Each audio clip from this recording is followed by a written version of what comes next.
একজন ডিবি পুলিশের প্রধানের থেকে উনি সোনার তরবারি উপহার নিয়েছিলেন।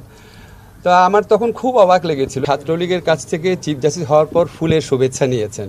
আমি এই ব্যাপারটা যতটুকু জানি যে আমাদের একটা সুপ্রিম কোর্টের যে প্রধান বিচারপতি এখন আছেন, উনি একটা ফুল কোর্ট মিটিং ডেকেছিলেন।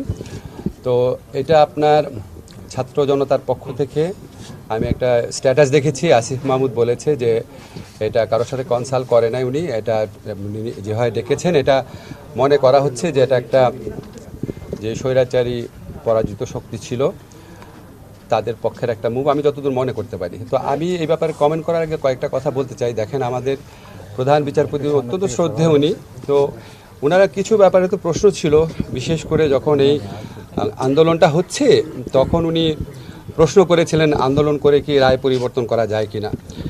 এটা নিয়ে মানুষ আপনার ভালোভাবে নেয় না জিনিসটা। এছাড়া একটা ব্যাপার ছিল খুব দুঃখজনক, সেটা হচ্ছে উনি ছাত্রলীগের কাছ থেকে চিফ জাস্টিস হওয়ার পর ফুলের শুভেচ্ছা নিয়েছেন। তো এটা তো আমার কাছে ব্যক্তিগত অভিমত হচ্ছে এটা কোড অফ কন্ডাক্টের লঙ্ঘন ছিল, এবং এটা খুব ভালো একটা ইমপ্রেশন দেয় না। এবং উনি ডিবি পুলিশের যে প্রধান হারুন, যার নানান আপনার কি বলবো তার সম্পর্কে নানান প্রশ্ন রয়েছে, এবং উনি আমাদের এই ছাত্র আন্দোলনের সমন্বয়কদেরকে ধরে নিয়ে নির্যাতন আটকে রাখা এটার মূল ব্যক্তি ছিলেন। তো ওনার কাছ থেকে উনি একজন ডিবি পুলিশের প্রধানের থেকে উনি সোনার তরবারি উপহার নিয়েছিলেন। তো আমার তখন খুব অবাক লেগেছে, খামেরা তো দাগ হয় কিভাবে? এই যে ভাবি, দাগও যাবে রাগও যাবে, নিন চাকা সুপার হোয়াইট। এবং উনি বিদেশে গেলে বিভিন্ন আওয়ামী লীগের যে নেতৃবৃন্দ আছেন ওনাদের বাসায় থাকেন।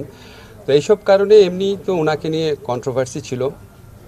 তারপর যখন উনি এই মামলাটা চলার সময় এই কমেন্টটা করেছেন, এত কিসের আন্দোলন, আমি পত্রিকায় যেভাবে পড়েছি এটা রিয়্যাক্ট করেছে। এবং আমি যেটা জানি ছাত্র জনতার পক্ষ থেকে ইতিমধ্যেই ওনার পদত্যাগের ব্যাপারে দাবি উঠেছিল।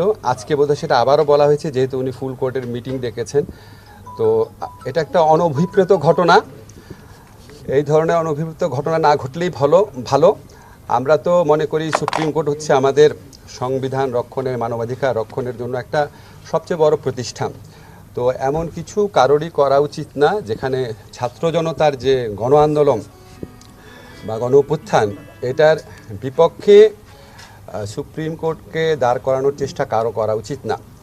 আপনারা ইতিমধ্যে দেখেছেন দেশের পুলিশ বাহিনীকে এই গণ আন্দোলনের বিপক্ষে দাঁড় করানোর কী পরিণতি হয়েছে।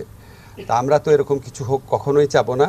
তো আমরা আশা করব যে সবার জন্য শুভবুদ্ধির উদয় হয়, এবং ছাত্র জনতার যে গণ আন্দোলন রয়েছে এটার আকাঙ্ক্ষার প্রতি আমরা যেন সবাই সম্মান দেখাই।